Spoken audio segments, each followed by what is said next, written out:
누구나 쉽게 맥을 잡을 수 있는 마인드맵 성경입니다. 오늘은 이사야서를 소개해 드리도록 하겠습니다. 이사야의 뜻은 예사야 후 여호와는 구원이시다의 뜻입니다. 선지서의 구원이란 단어가 33번 나오는데 이사야서에 26번 나올 정도로 구원에 관한 메시지가 가장 많이 기록된 성경입니다. 신약에서 85번 인용될 정도로 중요한 책입니다. 특히 성탄절날 7장과 9장에서 인용한 임마누엘과 평강의 왕을 우리가 많이 찬양을 합니다.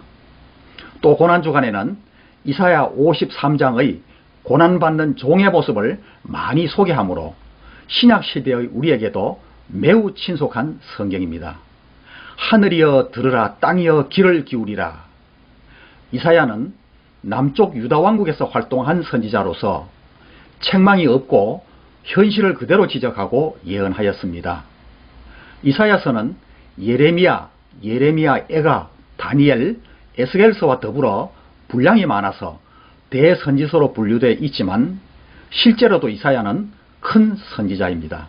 심판의 예언과 주의 날 회복의 책으로 성경의 구조와 같이 66장으로 기록되었습니다.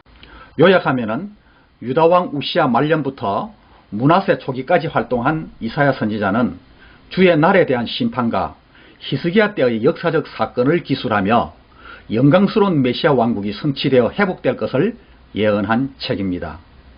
이사야서는 제1 이사야서와 제2 이사야서로 되어 있습니다. 제1 이사야서는 왕으로 오신 메시아, 제2 이사야서는 종으로 오신 메시아를 소개하고 있습니다. 제1 이사야서가 1장에서 39장까지 되어 있는데 있는 그대로 시대를 성토하는 내용으로 악에 대해서 신랄하게 비판하면서 이스라엘에 대해서는 하나님의 공의에 의해 배임을 당한 후 그루터기가 조금 남을 것을 예언하고 있습니다. 마치 성경 66권 중 구약 39권과 같은 내용입니다. 이사야서는 미가서와 동시대에 기록되었음을 알 수 있습니다. 이사야 2장 2절에서 4절과 미가서 4장 1절에서 3절의 내용이 동일합니다. 북왕국 선지자 아모스, 호세아와 동시대에 남유다에서 활동한 선지자입니다. 우시야, 요담, 아하스, 히스기야 시대 BC 740년에서 680년 사이 약 60년간 활동했던 선지자로서 종교적 타락으로 인해 북왕국 이스라엘이 아시리아에 의해 멸망하는 것을 보았고 수년 후에 아수르 사네립이 유다를 침공해 46개성을 파괴하고 20만 명을 포로로 잡아가는 모습을 목격하였습니다. 국가적 흥망의 위협을 느끼고 타락한 백성을 향해 패역한 길에서 돌아서라는 하나님의 말씀을 전했습니다. 하나님은 이스라엘을 자식처럼 아끼고 사랑했지만 저들은 배은망덕하게 행동했습니다. 거역하는 백성에 대해 소와 나귀를 예를 들어 주인을 인정하지 않고 주인의 음성 듣기를 거부하는 짐승보다 못한 종자라고 탄식하십니다. 하늘이여 들으라, 땅이여 귀를 기울이라. 여호와께서 말씀하시기를 내가 자식을 양육하였거늘 그들이 나를 거역하였도다. 1장 2절의 말씀입니다. 이 말씀은 구약 성경 전체를 대표한 말씀입니다. 인간들이 하나님을 거역했다는 것입니다. 첫 번째 단어는 시대를 성토하는 내용으로 1장에서 5장까지는 아모스와 미가가 이야기했던 것과 대등소이한 내용으로 이스라엘이 하나님을 거역한 내용을 성토하고 있습니다. 6장에서 이사야가 소명받는 장면이 있고 7장에는 이러한 어려운 시대에 히스기야의 아버지 아하스의 어리석음을 소개하고 있습니다. 두 번째 단은 8장에서 23장까지는 이스라엘과 관련 있는 열방에 대한 심판 내용으로 하나님께서는 세상의 주권자이시므로 이웃 나라들을 심판하시는 것을 보고 유다가 깨달으라고 하신 것입니다. 세상의 주인이 하나님이시라는 것을 알게 하시고 그 하나님은 공의의 하나님이시라는 것과 이러한 것을 보고 교훈받으라는 것입니다. 8장에는 아수르 침공에 대한 예언이 있고 9장과 12장까지 메시아가 오신다고 예언하면서 너희는 상수리 나무가 배임을 받는 것처럼 배임을 당하겠지만 거기서 싹이 나게 될 것이라고 하였습니다. 그 내용을 그루터기 신학, 남은 자 신학으로 표현하기도 합니다.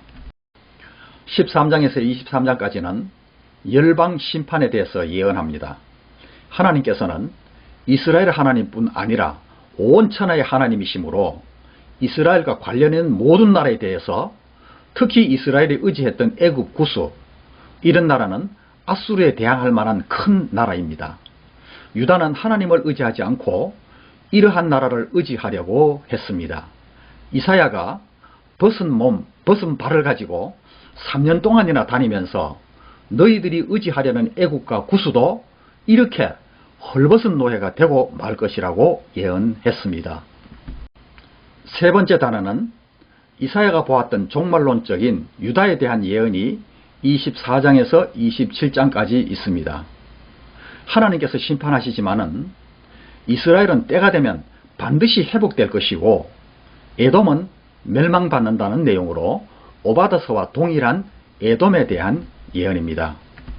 네 번째 단은 28장에서 35장까지는 마지막 때 세상의 심판과 이스라엘의 회복의 내용이 있고, 다섯 번째 단은 36장과 39장은 히스기야 시대의 역사적 사건입니다. 히스기야의 공적과 과실에 대해 소개하면서 막연한 신앙생활의 실패와 구체적인 신앙생활의 중요함에 대한 교훈을 하고 있습니다. 히스기야가 겪었던 사건을 소개하므로 후대에 많은 교훈을 주고 있습니다. 히스기야에 대한 기록은 열왕기하 18장에서 20장, 역대하 29장에서 32장, 그리고 오늘 히스기야 36장에서 39장, 이렇게 세 곳에 기록되어 있습니다. 여기까지가 제1 이사야서입니다. 오늘은 제1 이사야서 1부 중 계요와 23장까지만 소개해 드리도록 하겠습니다. 1장에서는 그 당시 유다의 형편을 소개하고 있는데 7절 8절에 너희 땅은 황폐하였고 너희의 성읍들은 불에 탔고 너희의 토지는 너희 목전에서 이방인에게 삼켜졌으며 이방인에게 파괴된 같이 황폐하였고 딸 시온은 포도원의 망대같이 참외밭의 원두막같이 에워싸인 성읍같이 겨우 남았도다. 사네립이 라기스의 진을 치고 랍사게가 18만 5천 명으로 예루살렘을 에워싸고 있는 기가 막힌 상태를 소개하고 있습니다.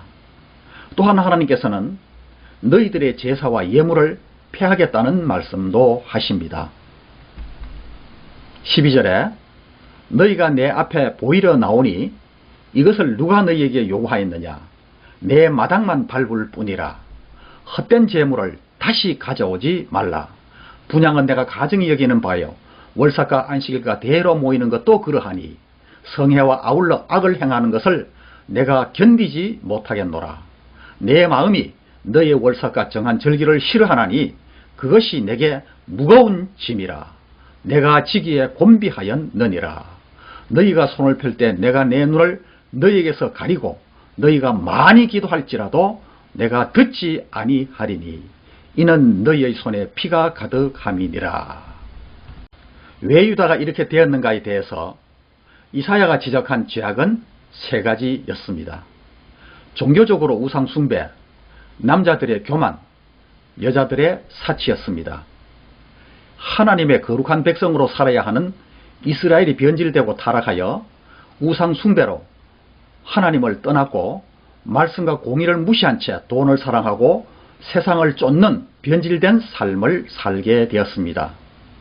그들의 삶은 급속하게 세속화되어 부정과 비리가 판을 치는 사회가 되었으며 돈을 얻기 위해 도둑들과 파트너가 되고 하나님 말씀을 외면하며 공의는 안중에도 없이 사악만 추구하며 살았습니다.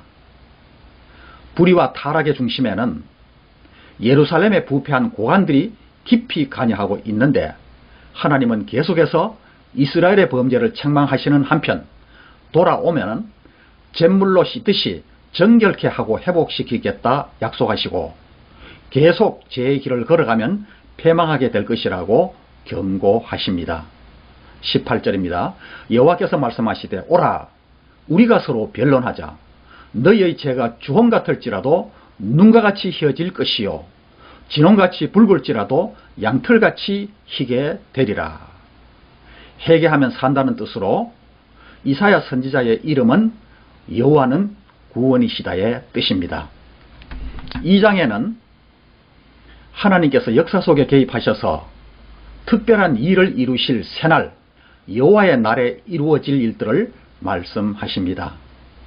하나님께서는 이사야 선지자에게 여호와의 날 말일에 어떤 일들이 일어날 것인지를 알려주시며 하나님 나라에 대한 소망을 품고 살도록 권면하십니다. 말일에는 여호와의 전의 산이 모든 산꼭대기 위에 굳게 설 것이고 구원과 진리의 길을 찾아 민족과 열방이 시온산을 향해 몰려들 것이며 그날에는 하나님이 통치하심으로 칼을 쳐서 보습을 만들고 창을 쳐서 낫을 만드는 평화의 나라가 임하게 됩니다. 이것이 계시록에서 말하는 천년왕국이 도래한 모습입니다. 여호와의 날은 철저한 심판의 날이 되어 모든 높은 것, 교만하고 거만하고 자고한 것들은 낮아지고 인간이 자랑스럽게 생각하는 것들이 무너질 것입니다. 레바논의 백향목과 바산의 상수리 나무 같은 권세도 무너지고 다시스를 오가며 무역하는 위풍당당한 배에도 하나님의 심판은 임할 것입니다. 인간의 교만이나 인간들이 하나님을 제쳐두고 섬기던 헛되고 무가치한 우상들을 낮추시고 무엇과도 비교할 수 없는 하나님만 높임과 영광을 받으실 것입니다. 이사야 선지자는 결론적으로 인생을 의지하지 말라고 권고합니다. 인간은 잠시라도 숨을 멈추면 죽을 수밖에 없는 연약한 존재인 까닭에 사람에게 의지하는 것은 무익할 뿐입니다. 그럼에도 어려운 일을 만나면 눈에 보이지 않는 하나님보다 가까이 있는 사람을 찾는 것이 인지상정인데 하나님을 생각하는 것에도 훈련이 필요합니다. 시선을 주님께만 맞추고 주님만이 내 삶의 전부라고 고백하며 우리는 살아야 하겠습니다. 3장에는 심판의 이유로 도덕적인 혼란의 책임의 대부분은 재판장들과 간원들에게 있었습니다. 이들은 가난한 자들을 착취하였고 예루살렘 여자들은 자신들의 몸을 치장하는 데 혈안이 되어 있었습니다. 여호와께서는 그들로 하여금 벗은 몸이 되게 하실 것이며 여인들을 보호할 남자들이 싸움터에 나가서 죽어 7 여인이 한 남자에게 자기들의 남편이 되어주기를 애원하게 하겠다고 하십니다. 오늘 우리 사회도 물질 만능주의와 외모 지상주의가 만연하여 있습니다. 이런 시대 속에서 우리가 할 일은 우리 내면을 말씀과 기도로 가꾸는 것 뿐입니다. 하나님 안에서 올바른 기독교적인 가치관을 갖지 못하면 세상의 유혹에 견디지 못할 것입니다. 남자든 여자든 하나님을 경외하는 것이 가장 아름다운 장식이라는 것을 알아야 하겠습니다. 4장의 이사야는 여호와의 싹으로 인한 회복을 이야기합니다. 싹이라는 단어는 그 자체로 무한한 가능성을 가진 말로 소망을 의미하고 생명력을 상징합니다. 나라가 망하고 백성이 잡혀가는 암담한 상황 속에서도 선지자는 절망 대신 소망의 메시지를 전합니다. 장차 오실 여호와의 싹은 예수님으로 이사야가 메시아에 대하여 처음으로 말한 것입니다. 다윗의 몰락한 계보에서 소생할 그 싹은 더러움을 제거하고 시온을 세계의 축복받는 곳으로 만들 것입니다. 스가랴서 3장 8절과 6장 12절의 말씀입니다. 하나님의 심판 후에 있을 영광스러운 시온의 왕국에 대한 예언입니다. 포도원을 경작하는 농부이신 하나님은 포도원을 위해 최선을 다해 가꾸고 극상품 포도나무를 심어 최상의 포도원을 만드셨지만 실망스러운 열매를 거두자 화가 나셨습니다. 7절의 해석처럼 포도원은 이스라엘 나라이고 포도나무는 유다 백성인데 하나님은 저들을 애굽에서 이끌어내시고 시내산에서 언약을 맺으신 후 가나안으로 인도해 들이셨으며 대적을 물리치시고 풍요로운 삶을 살도록 최선을 다하셨는데 이스라엘은 하나님 앞에서 신실하게 살지 못했으므로 울타리를 걷고 담을 허물어 짐승에게 먹히고 짓밟히게 하며 잡초가 우거지도록 방치하고 돌보지 않겠다는 것입니다. 찔레와 가시가 포도원을 덮으며 비처럼 내리지 않을 거라고 경고하십니다. 반복되는 화이슬 진저의 선포를 통해 유다의 부패한 사회상을 고발하고 들포도를 맺었다는 실태를 말씀하십니다. 우리 역시 교회라는 포도원에 심겨진 포도나무와 같습니다. 1장에서 5장까지의 요약은 하나님께서 이스라엘에 대해서 할 수 있는 데까지 다 해보았는데 안 되니까 누가 내 말을 좀 전해 주었으면 좋겠다 하셨습니다. 그때 6장에서 이사야가 나를 보내소서 하며 소명받는 내용이 나옵니다. 하나님을 대신하는 일을 하려고 하니까 이사야는 말실수한 일에 대한 가책을 느꼈습니다. 지금부터는 하나님을 대언하는 말을 해야 하는데 걱정이 되었습니다. 이러한 이사야에게 하나님께서는 죄책감에서 벗어나 용기 있게 일할 수 있도록 제단의 핀 수치로 입술을 찢어서 죄를 모두 사해 주셨다고 하셨습니다. 그러므로 마음의 안심을 얻게 되었습니다. 이사야의 첫 번째 소명은 여호와께서 이르시되 이 백성에게 이르기를 너희가 듣기는 들어도 깨닫지 못할 것이요 보기는 보아도 알지 못하리라 하여 이 백성의 마음을 둔하게 하여 그들의 기가 막히고 그들의 눈이 감기게 하라 염려하건대 그들이 눈으로 보고 귀로 듣고 마음으로 깨닫고 다시 돌아와 고침을 받을까 하노라. 이 9장과 10절 말씀은 조금은 이해하기 어려운 말씀입니다. 그렇지만 다음 9절 12절까지 보면 알 수가 있습니다. 11절입니다. 내가 이르되 주여 어느 때까지니까 하였더니 주께서 대답하시되 성읍들은 황폐하여 주민이 없으며 가옥들에는 사람이 없고 이 토지는 황폐하게 되며 여호와께서 사람들을 멀리 옮기셔서 이 땅 가운데에 황폐한 곳이 많을 때까지니라. 유다가 마음이 너무나 교만하므로 바벨론 포로 가서 겸손하게 되었을 때에 그때 깨달아 복받게 하시겠다는 뜻을 밝히십니다.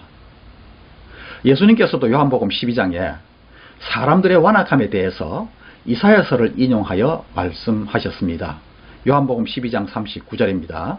그들이 능히 믿지 못한 것은 이 때문이니 곧 이사야가 다시 일렀으되 그들의 눈을 멀게 하시고 그들의 마음을 완고하게 하셨으니 이는 그들로 하여금 눈으로 보고 마음으로 깨닫고 돌이켜 내게 고침을 받지 못하게 하려 함이라 하였음이더라.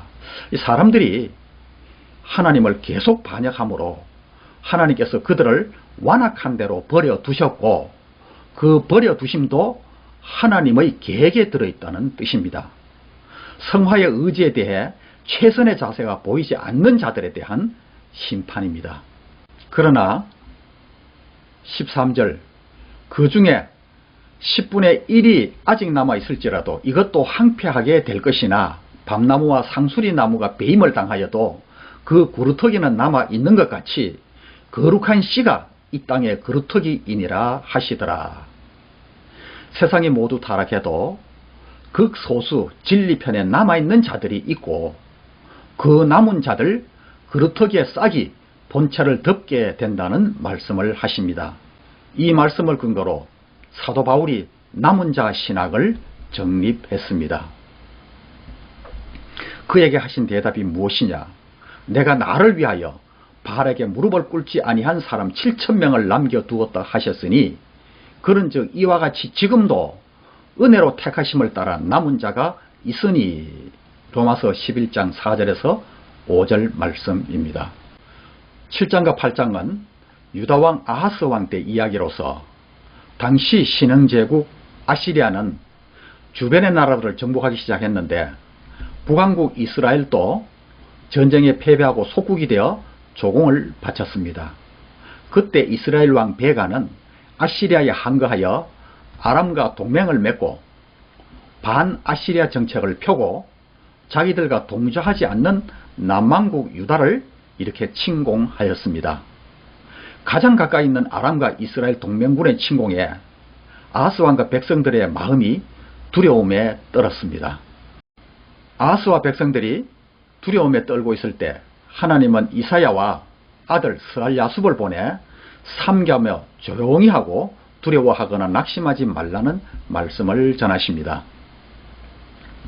아람과 이스라엘 동맹군이 아무리 강해도 하나님 앞에서는 연기나는 부지경에 불과하고 하나님이 친히 싸우실 것이므로 겁먹지 말라고 권면하십니다.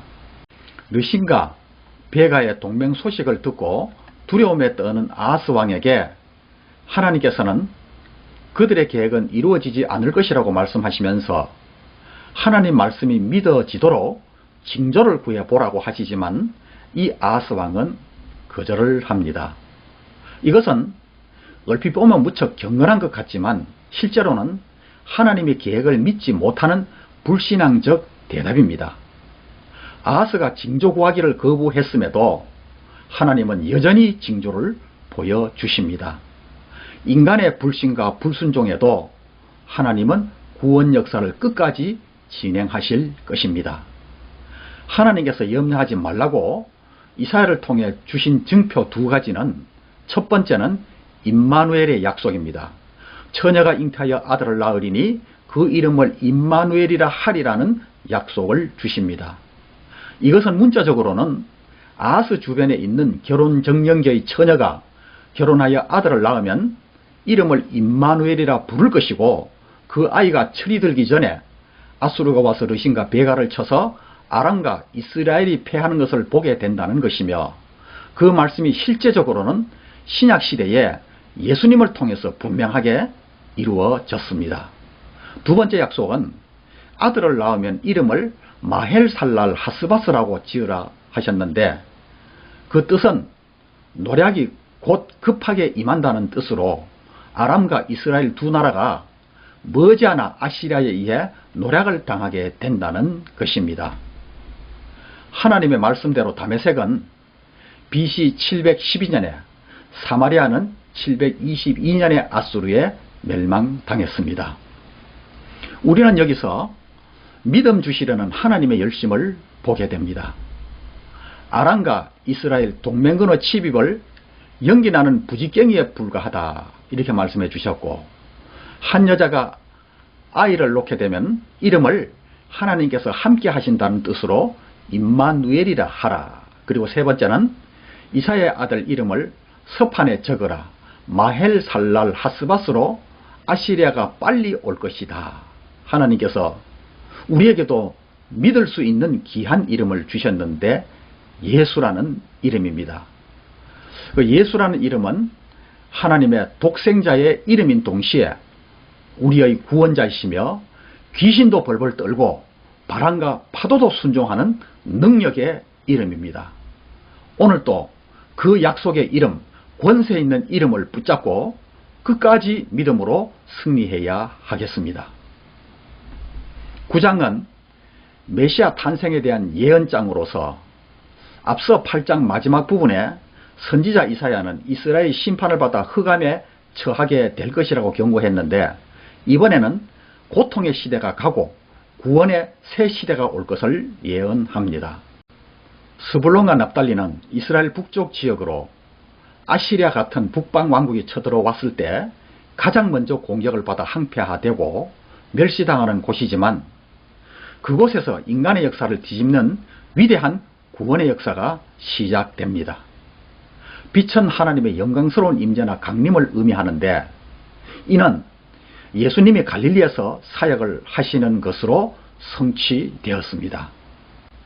이 땅의 압제와 전쟁이 그치게 되는 이유는 하나님의 아들의 출현 때문입니다. 그에게는 정사, 곧 통치권과 신적 지혜를 의미하는 기묘자와 모사, 영원한 왕권과 자비를 상징하는 전능하신 하나님과 영존하신 아버지, 세상의 평화를 완성하는 평강의 왕으로 불려질 것을 예언하고 있습니다. 그분을 통해 평화와 공의가 기본이 되는 하나님 나라가 이루어질 것입니다. 10장의 아수르는 하나님이 쓰시는 몽둥이에 불과하다는 것을 말씀하십니다. 몽둥이가 주인의 손을 벗어나서 높아지려고 하니까 멸하시겠다는 말씀인데, 사느립이 46개 성을 점령한 후 라기스에서 랍사게를 보내서 예루살렘을 에워싸고 있을 때 18만 5천 명을 꺾어 버렸습니다. 그 후 쇠퇴의 길을 걷다가 BC 612년에 바벨론에 의해 멸망당하게 됩니다. 11장은 세상의 격변기 후에 의로운 메시아가 오시면 그의 통치 아래 온 세상에 정의와 평화가 이루어질 것을 예고합니다. 이세 줄기에서 한 싹이 날 거라고 선포하는데 메시아 탄생에 대한 예언입니다. 이세는 다윗의 아버지로 다윗 왕가인 유다는 몰락 가정에 있었지만 그것이 그루터기가 되어 메시아 곧 예수님께서 탄생하신다는 것입니다. 그에게 지혜와 총명의 영과 모략과 재능의 영, 여호와를 경외하는 영이 강림하여 공의와 정직, 성실로 통치하실 것입니다. 특히 우리 모두에게도 여호와를 경외하는 성령이 임하여 모든 것이 회복되는 즐거운 신앙생활이 되기를 바라겠습니다. 12장에는 이렇게 하나님께서 메시아를 보내실 것을 알려주시니까 이사야가 하나님은 나의 구원자가 되십니다 라고 구원의 노래를 부르는 찬양이 나와 있습니다. 13장과 23장까지는 열국에 대한 하나님의 심판을 선포하는데 그 첫 번째 대상이 바벨론입니다. 이사야가 활동할 당시 바벨론은 대제국도 아니었고 유다와 매우 우호적인 관계였지만 한 세기 후에 유다를 멸망시키고 백성들을 포로로 잡아갑니다.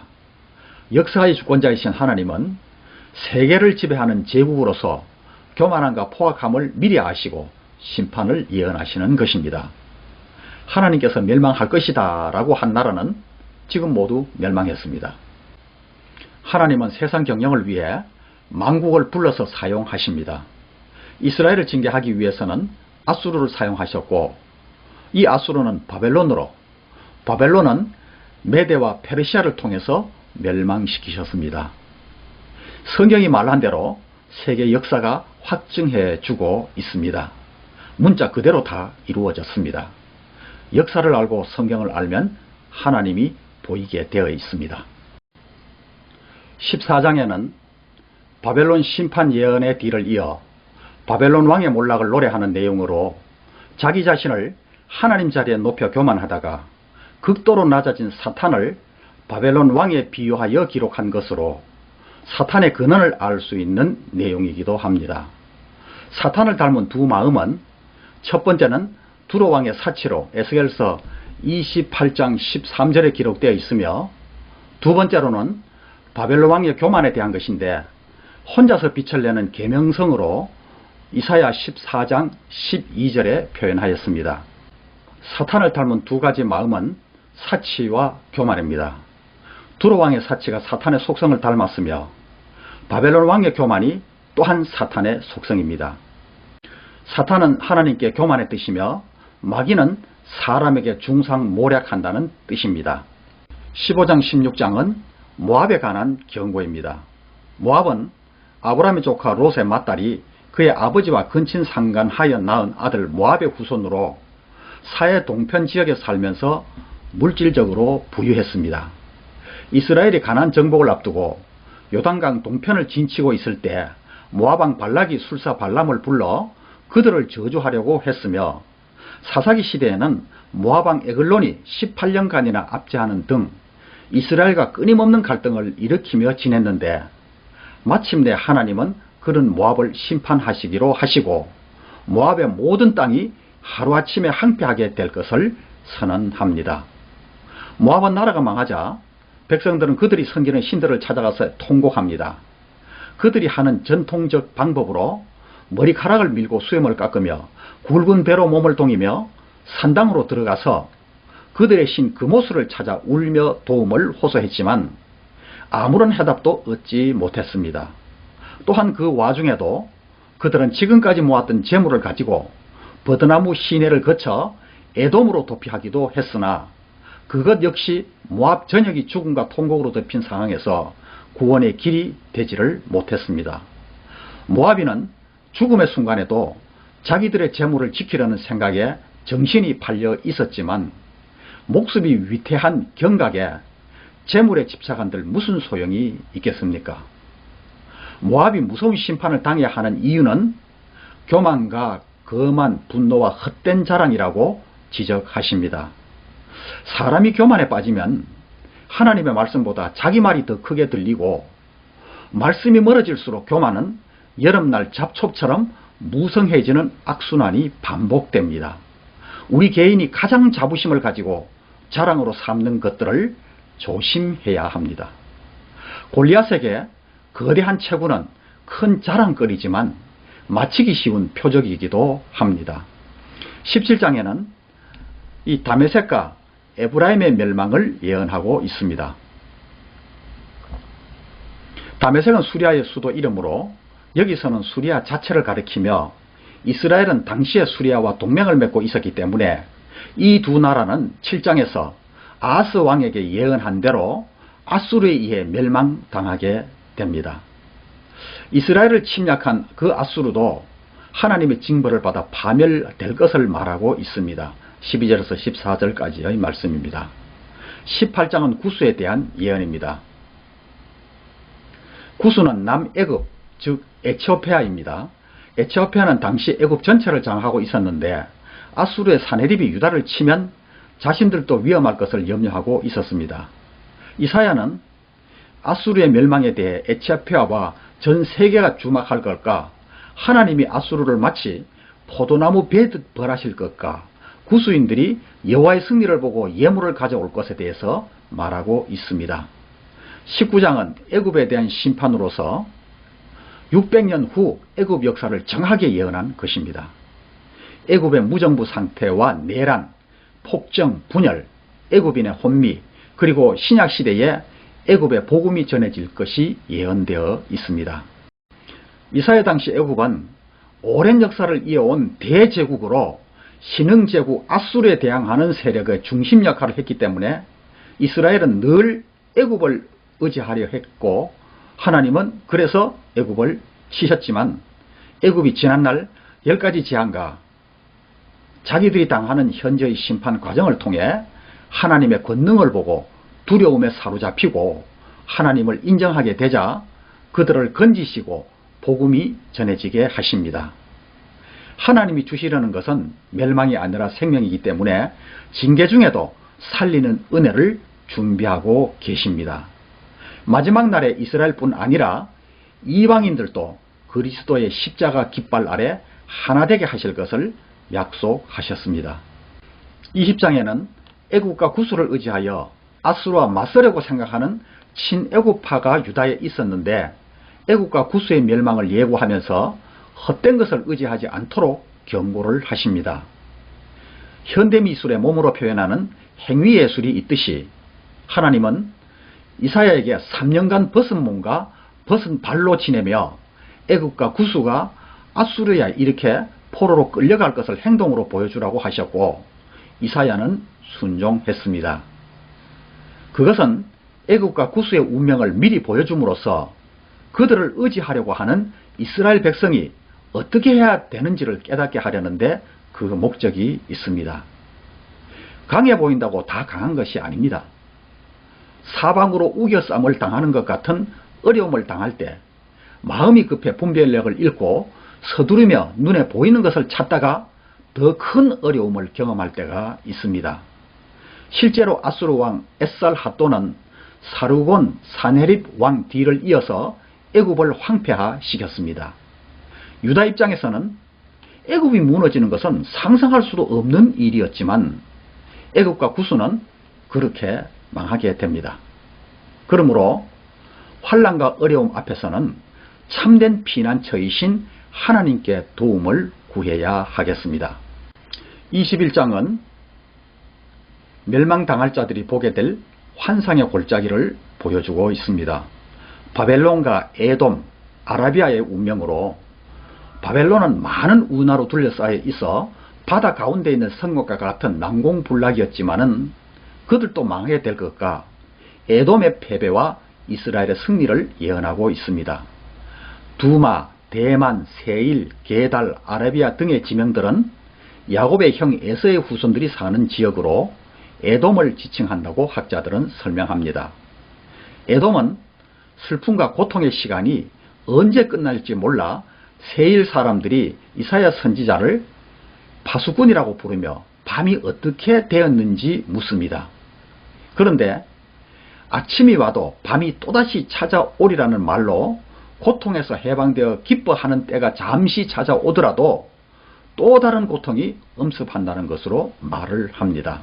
군대에서는 부대가 주둔하면 가장 먼저 해야 되는 일이 보처병이라고 불리는 파수꾼을 배치하는 것인데 적으로부터의 위험을 미리 탐지하고 예고하여 피해를 줄입니다.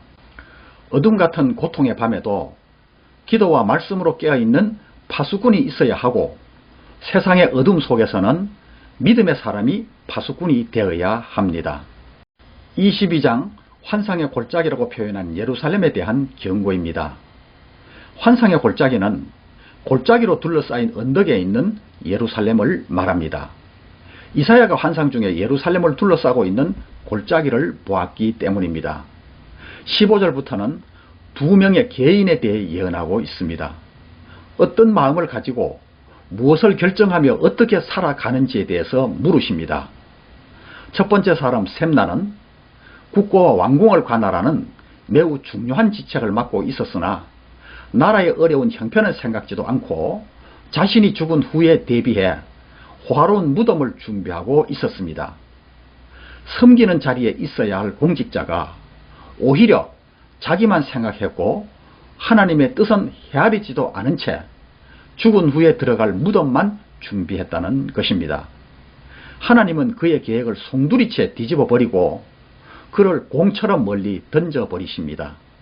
그는 많은 부귀 영화와 건세를 누렸지만 현재의 영광만 추구하다 망해버린 사람입니다. 하나님은 사람을 높이시기도 하고 낮추시기도 하시는 분으로 교만한 셈나 대신 엘리야김이라는 사람을 선택해서 세우십니다.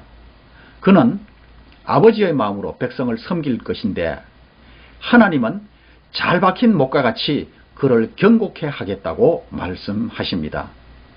하나님은 엘리야김을 내 종이라고 부르시면서 높여주시고 최상의 복을 받게 할 것을 말씀하셨습니다.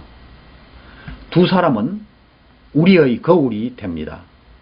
하나님이 우리를 구원해 주시고 일을 맡겨 주셨는데 성도로서 본분을 잊어버리고 현실에만 급급하여 하나님 나라의 수치를 끼치면 셈나처럼 버림받을 수 있고 하나님의 뜻을 구하며 사명에 충실한 청지기가 되면 다윗의 열쇠를 어깨에 메워주실 것입니다.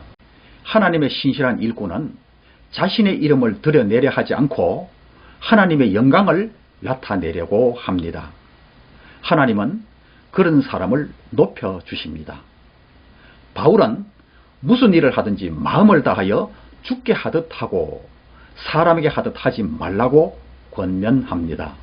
우리는 청지기의 마음을 가지고 자신의 하는 일을 통해 하나님께 영광을 돌리고 그리스도 향기를 전하는 이 시대의 엘리야김이 되시기를 축복합니다. 이사야서는 다음 시간에도 계속 이어지겠습니다.